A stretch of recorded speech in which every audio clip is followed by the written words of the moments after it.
On a stormy November evening, Arthur Mills, a celebrated horror novelist, typed away at his old typewriter in his isolated cabin. The wind howled outside, a fitting soundtrack for his sinister tale.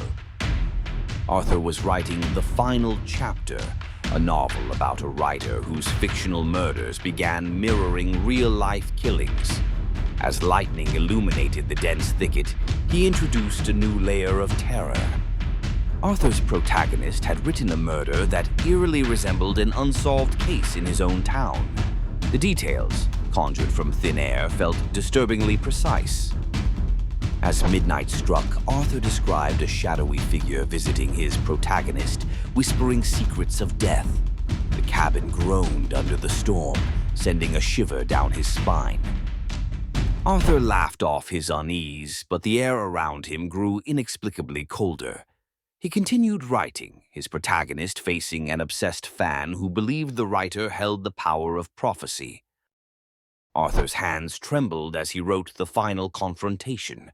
His protagonist was cornered in his study, the very room Arthur now occupied. Then the door creaked, not in the story, but in reality. Arthur finished the last sentence, where his protagonist escaped through a hidden door that only existed in fiction. As he pulled the final page from the typewriter, slow applause echoed through the room. Arthur turned to see a man in the doorway. "Brilliant story, Arthur.